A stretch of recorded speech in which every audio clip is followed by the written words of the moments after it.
Welcome everybody. Today in this webcast we are going to talk about the IASB's recently published proposals addressing the accounting for contracts for renewable electricity. My name is Deysel and I'm a member of the technical staff at the IASB. Joining me on the webcast is IASB technical staff member Matthias Schueler. Matthias, what can our viewers be expecting today? Thank you, Dennis, and a warm welcome to all our viewers.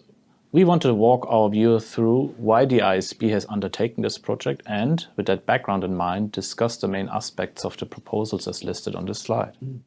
Great, Matthias. So, before delving into the detail, tell us why the IASB is making these amendments. Sure.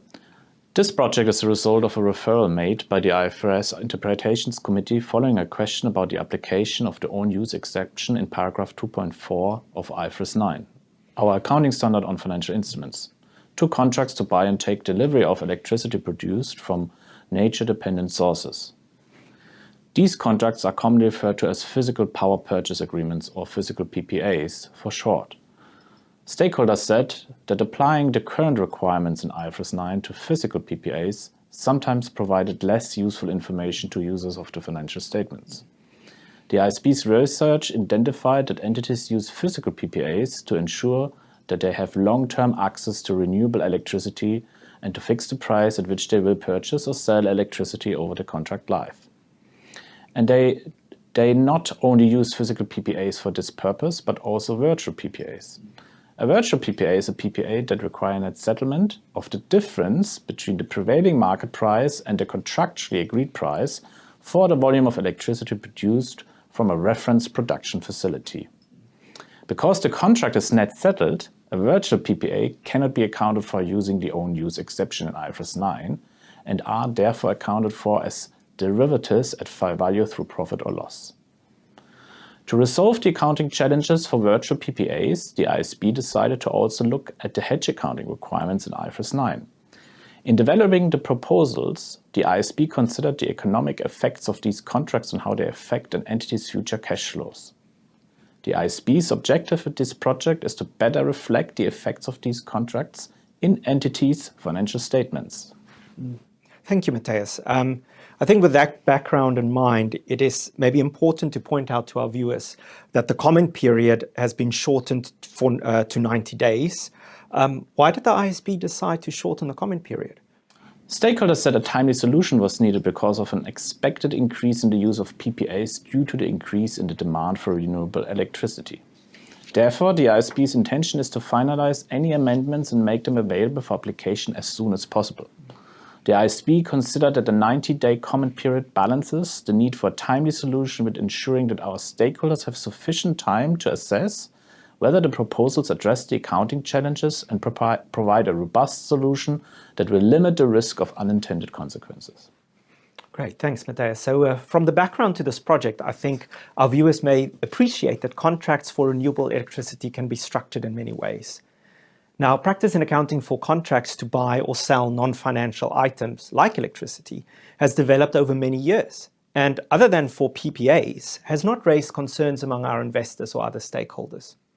So therefore, in developing a timely solution for PPAs, the IASB considered it an important objective to minimize the risk of unintended consequences that any proposals could have. Matthias, now, how does the IASB propose then to limit the scope of the proposals to achieve this objective? Yeah, sure. Stakeholders' concerns arose from contracts for renewable electricity that have particular characteristics. The IASB is using these characteristics to limit the scope of contracts to which the amendments could be applied. The characteristics are a combination of the nature of the underlying source of electricity and the contractual features, specifically the pay-as-produced features. For contracts for renewable electricity to be within the scope of the proposed amendments, the contracts need to have both of the characteristics included on the slide. The source of the production of renewable electricity is nature dependent, so that supply cannot be guaranteed at specified times or for specified volumes. In other words, no one controls when the wind blows or the sun shines. Examples of such sources of production include wind, sun, and water, and that contract exposes the purchaser to substantially all the volume risk under the contract through pay-as-produced features. The way that we used volume risk in the ED is the risk that the volume of electricity produced does not align with the purchaser's demand for electricity at the time of production. In other words, the purchaser has to pay for whatever volume of electricity is produced under the contract, irrespective of whether that volume or the timing of delivery aligns with its demands for electricity at that time. The proposed amendments will therefore apply only to these contracts that cannot be analogized to. For example, contracts for biomass energy would not meet the first characteristic and would be excluded from the scope. Now, Matthias, I think from our feedback, we also understand that contracts for renewable electricity typically are accompanied by renewable energy certificates, or RECs, or maybe certificate schemes or accreditations with similar attributes. Now, RECs are market-based instruments certifying that the bearer owns the electricity produced from a renewable production facility.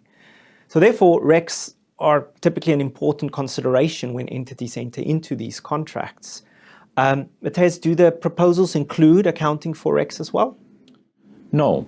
The IASB concluded that it can effectively respond to stakeholder concerns about contracts for renewable electricity separately from considering the accounting from RECs. The accounting from RECs could not be considered in isolation and would have to be looked at more broadly because there are no unique characteristics of RECs that could limit the potential consequences. This meant that if the IASB had included RECs within the project, that inclusion would have unnecessarily delayed the project because the IASB would have to consider a much broader range of arrangements. Therefore, this exposure draft proposes no changes to the accounting for RECs. Okay.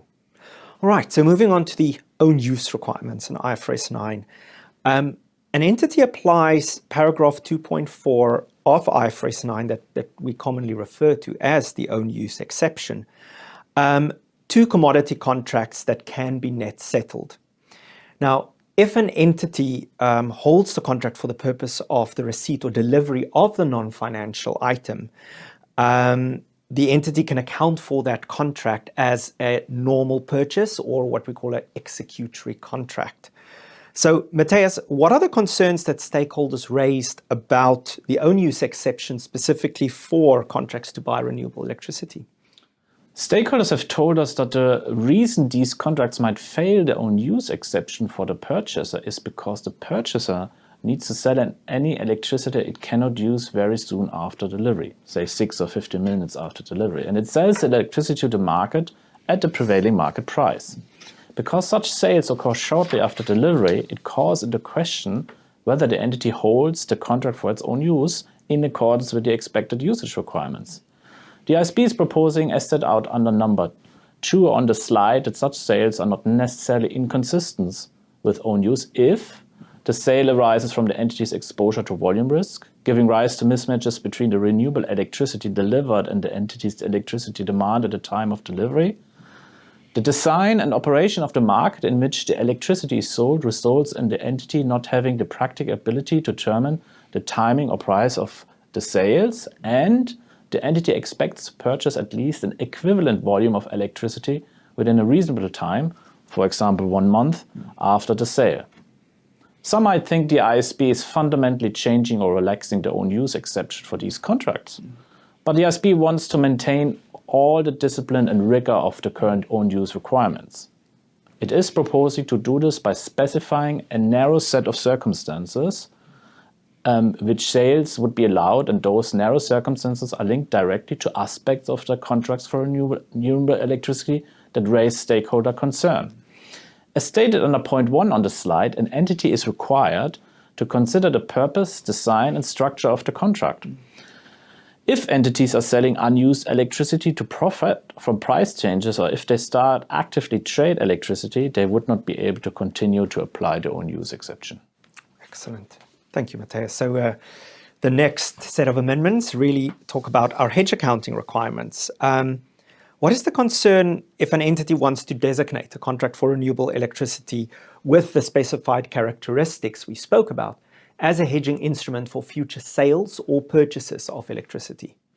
The main concern with qualifying for hedge accounting is the designation of the hedged item being the forecast sales or purchase of electricity. This is because, unlike other hedging relationships, there's uncertainty not only due to the pricing component, but also because of volume uncertainty. Because no one controls when the sun shines or the wind blows, it is difficult to identify a specific volume of electricity that will consistently occur for the duration of the hedge.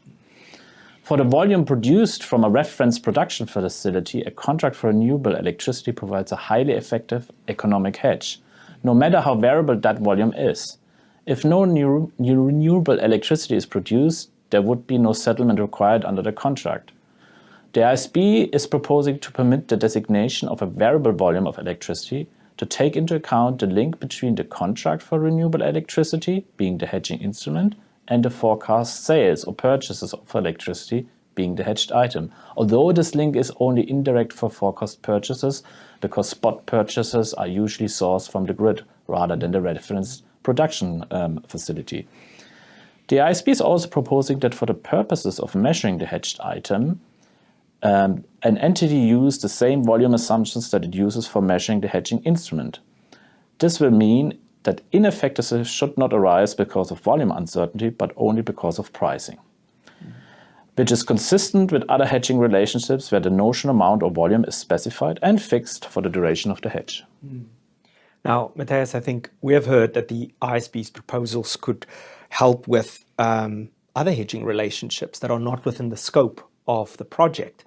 Why did the IASB narrow the scope then to only these contracts? That's a good question. As I noted before, stakeholders said a timely solution was needed because of an expected increase in the use of these contracts due to the increase in the demand of renewable electricity.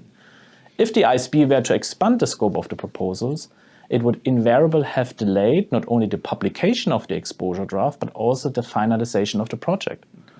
Stakeholders will be able to comment on the need for a similar solution for other hedging relationships in the forthcoming post-implementation review of the hedge accounting requirements in IFRS 9. Okay. All right, so moving on to the last bit. When developing the proposals, investors told the IASB that because of the characteristics of contracts for renewable electricity that we include in the scope, as well as the long duration that these contracts have, typically between 20 and 30 years, investors need information that will enable them to understand the effects of these contracts on an entity's performance, but also on its cash flows, both for the current period and in the future.